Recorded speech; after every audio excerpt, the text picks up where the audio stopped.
베트남으로 그저 북한은 찌어떼니라 그러거든요. 찌어떼나면 그래서 오늘부터가 좀 거슬리거든요. 근데 한국은 한꼭 하거든요. 네. 그러니까 이제 부르는 나라 이름 자체가 nø절한 거예요. 그래서 아마 그래서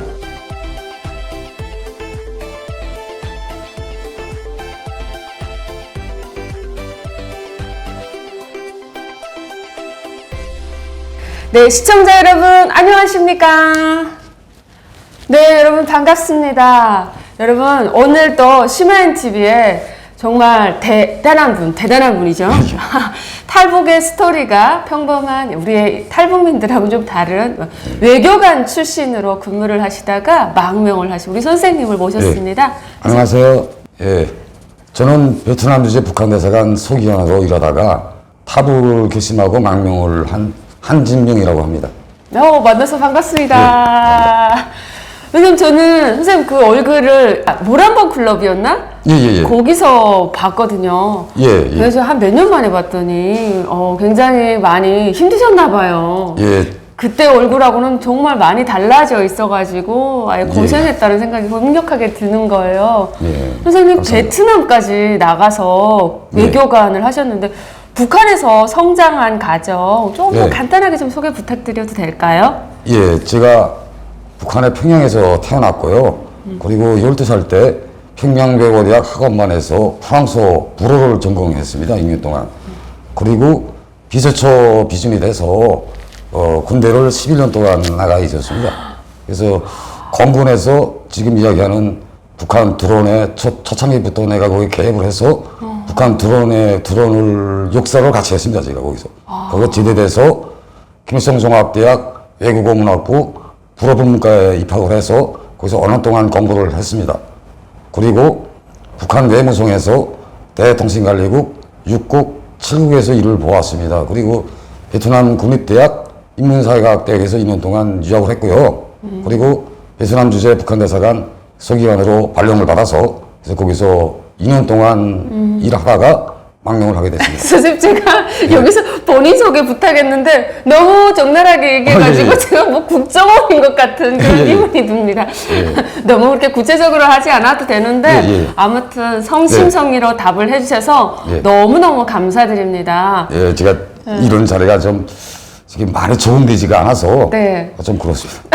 예. 선생님 그 외교관으로 해서 베트남으로 나가게 된 그 동기라던가 예. 그게 좀 뇌물을 많이 써서 예. 아니면 뇌물을 적게 써서 예. 좋지 않은 좀 못 사는 나라에 나간 건지 어떻게 종합대학을 졸업하고 외교관으로 이렇게 해외 나갈 수 있었나요?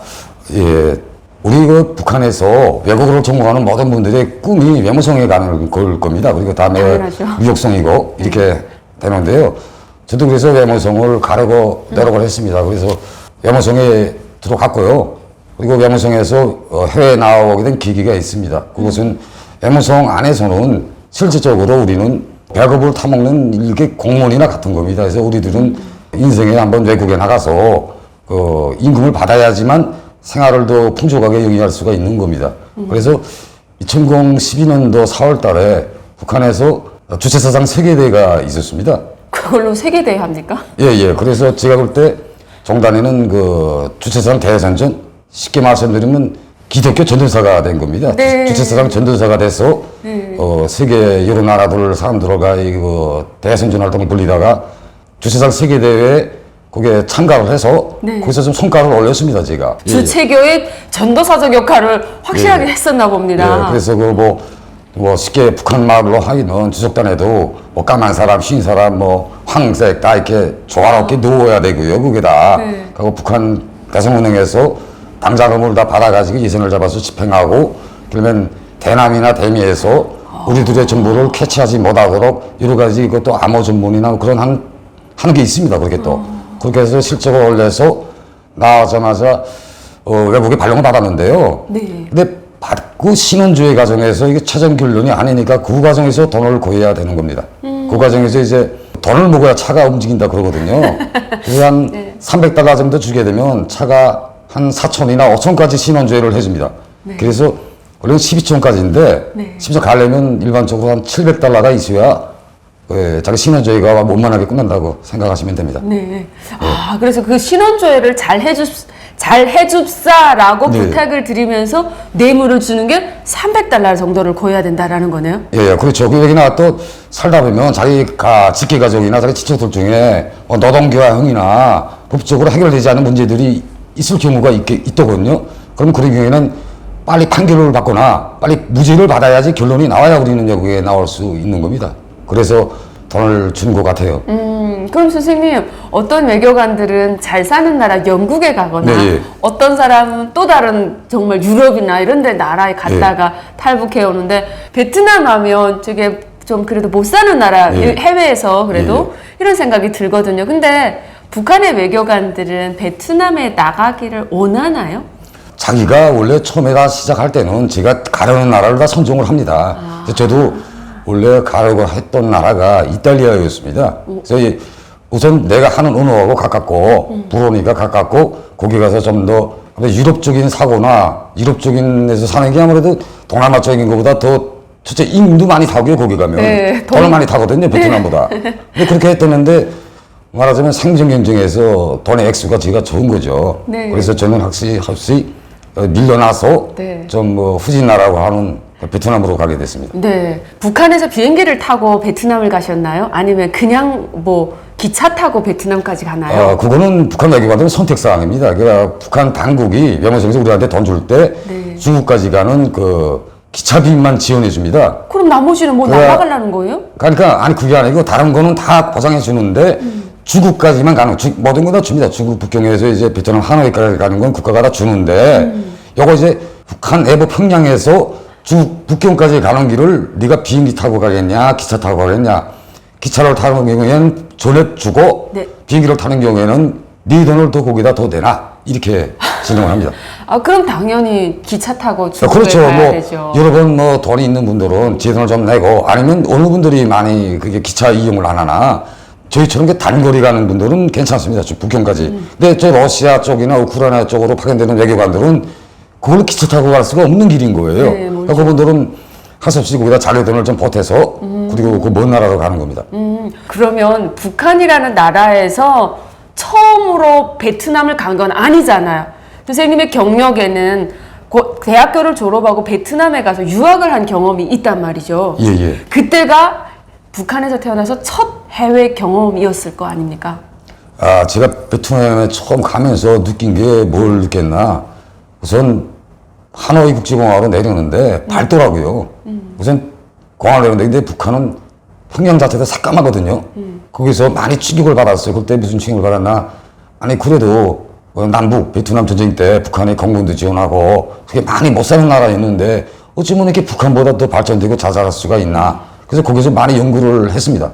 해서 결론 내는 게 나들은 관광으로 돈을 버니까 북한도 관광에 관한 대정책이 변화되겠다 하고 속으로 생각했습니다. 그때.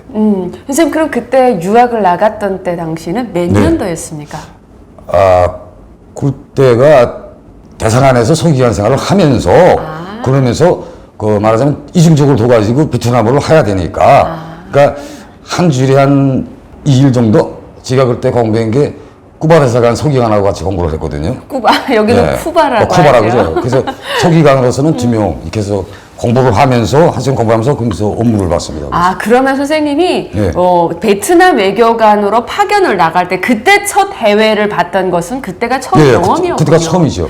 저는 좀 잘못 이해하고 예. 대학교를 졸업하고 베트남 가서 유학을 하고 다시 들어왔다가 그건 외교관 아니에요. 간 줄 알았는데 외교관 파견 나가서 거기서 이렇게 예. 공부를 하신 케이스네요. 예. 그리고 또 베트남 나가니까 조금 좀 문화 충격 받았던 건 뭐가 있나요? 길거리에서 사람들이 이거 좀 집회라고 그러나 무슨 파업 같은 거를 하는 거예요. 그래서 인생에 태어나서 처음으로 실물적인 파업은 처음 봤어요. 거기서 제가.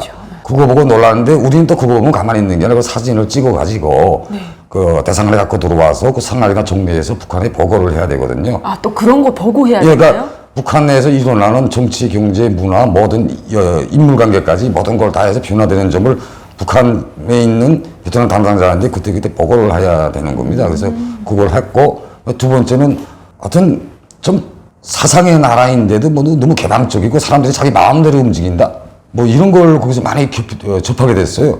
하고 북한 사람에 대한 그 멸시감이 굉장히 심하더라고요. 그래서 초사시장도 뛰고 다녔고요. 나갈 땐 뛰고 다녔고 베트남으로 그저 북한은 찌어떼니라 그러거든요. 찌어떼나면 그래서 언어부터가 좀 거슬리거든요. 근데 한국은 한꼭 하거든요. 네. 그러니까 이제 부르는 나라 이름 자체가 너절한 거예요. 그래서 가면 그래서 뛰고 부르는 나라 이름 자체가 너절해요. 그래서 나갈 땐 그저 가서 한국 하고 다녔습니다. 사실 저도. 네, 한국 사람인 척. 예, 그렇죠. 뭐 그렇게 하고 다녀야지. 네. 뭐기도 나간데 뭐 대접도 달라지거든요. 그럼 베트남에서 한국인을 바라보는 대접과 네. 북한 사람을 바라보는 그 대접의 수준이 완전히 다르다는 거네요. 그렇죠. 북한은 뭐 대표단이 나올 때마다 항상 베트남에서 쌀을 달라고 구걸을 하잖아요. 그게 보도자료로 나가고 하니까 베트남 사람들이 인식에는 진짜 북한은 가난한 나라입니다. 가난한 나라. 예. 선생님, 근데 원래 외교관들은 해외 나가도 네. 후상기장을 안 달고 다니면 뭐라고 하지는 않나요? 그 안에 그러니까 규정에서는?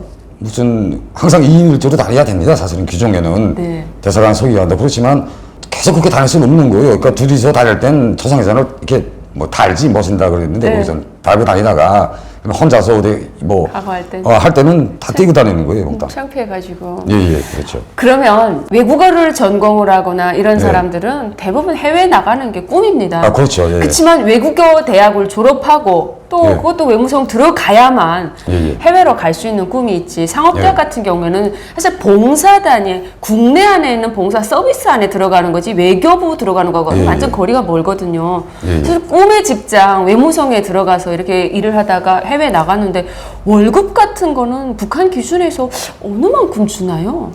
제가 북한에서 마지막에 1급본을 할 때 3,850원을 탔습니다. 북한 돈으로. 그때 달러로 그때 시세에서 환산을 하게 되면 0.58달러 정도가 됩니다. 1달러도 안 되는 거 1달러도 안 한달 됩니다. 월급으로 하는 거예요? 예.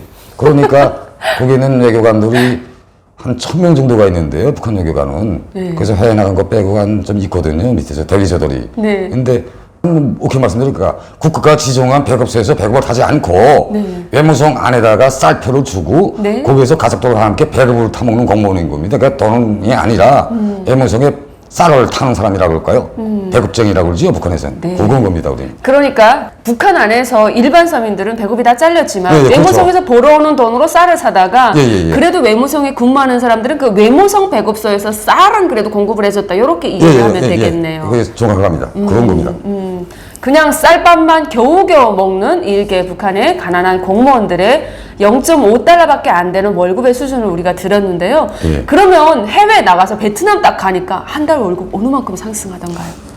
북한에서는 저 모든 대사관들을 달러로 돈을 주지 않습니다, 정확히. 유로로 줍니다. 유로로 주는데 제가 380유로 정도를 탔습니다. 베트남에 있는데 유로를 줍니까? 아까 베트남이든 미국이든 아무 나라나 다 유로로 주게 되어 있습니다. 외무성의 재정경리국 규정에는. 그래서 달러는 우리가 거기서 받아가지고 유로가 좀 불편하니까 교환소에서 달러를 교환해가지고 우리가 들어가는 겁니다. 북한에도. 왜냐 유로 가지고 들어가면 불편하니까 북한도 아무래도 달러에 대한 그 호감도가 높으니까 달러를 바꿔가지고 그걸 가지고 들어갑니다. 그럼 350유로 정도 되면 얼마지? 한 300? 한 400달러 정도. 400달러 정도. 야, 근데 일반 서민들이 생각하기에는 정말 많은 돈을 한 달에 받았습니다. 그럼 예. 베트남에서는 400달러 정도 월급을 받으면 생활은 충분하시던가요? 아니, 그러니까 이게 뭐가 있는가? 북한 외교관들한테 생활비를 주는 기준이 있습니다. 그러니까 식당 종업원은 100달러, 러시아는 100달러 이게 주는 기준이 북한의 재정경리송, 그러니까 거기서 나오는 기준이 있습니다. 그 기준을 제가 말씀드리겠습니다. 대사하게 되면 한 끼 점심시간이 5유로다. 하고 소기관은 2유로 먹으라. 식당 종업원은 거기서 밥을 다 해주니까 너는 문화용이나 너는 전화 상여쯤에서 문화비로 해서 너는 뭐 0.5달러 수라. 이렇게 해서 식당 종업원들이나 해외 근로자들의 임금이 100달러인 거고요. 외교관은 제가 지금 380을 30으로 나누고 3으로 나누면 제가 한 달에 내가 한 끼 먹어야 되는 돈 양이 나옵니다. 그 돈이 그렇게 주는 겁니다, 계산을. 그럼 엄청나게 보잘것 없는 돈이 보잘것 없죠. 그러니까 내가 한 끼에 이제 뭐 2.5유로 뭐 2.5에다 셋을 곱하고 그걸 30 곱하면 내 임금량이 나오는 겁니다. 네. 그러니까 뭐 집에 들어갈 때 정자가 있어야 된다고 그러죠. 왜냐 북한에 들어올 땐 정자가 중요합니다. 겨울 정자라 하는데 이게 뭐나 해외에 있을 때 돈을 많이 갖고 들어가서 다음에 다시 나오려면 돈을 많이 고여야 되니까 그걸 나왔을 때 그거를 굶주리면서 마련하고 있어야 되는 거예요. 그렇죠. 다음에 또 해외로 나올 기회를 만들기 위해서는 그렇죠. 고동물을 만들어야 되는데 예, 예. 고이는 고동물을 만들기 위해서는 달러를 좀 조절을 해야 된단 말이에요. 그렇죠. 그러니까 아닌 게 아니라 그게 뭐 나올 수는 없는 거예요. 먹지 않는 데서밖에 나올 수가 없는 겁니다. 그게. 그러니까 배를 쩍 하는 거죠. 뭐 한국에 라면 같은 거 사 먹을 생각은 뭐라고요? 너무 비싸서 베트남에서. 라면도 못 사 먹는 예, 예. 북한의 공무원. 그리고 저뿐이야 다 같습니다. 그러니까 이게 여기 말하는 뭐 하나로마트나 여기 가서 배추랑 살 수 있는 게 아니고 베트남 길거리에 가서 길거리에 노점상가꾼들이 파는 그 좀 배추들이 있거든 싼 거 그걸 한 주에 한 번씩 가져오기 다 나가는 겁니다. 나가서 이제 그걸 사다가 모든 가정이 다 그걸로 식사하면서 돈을 아끼는 겁니다. 아이고.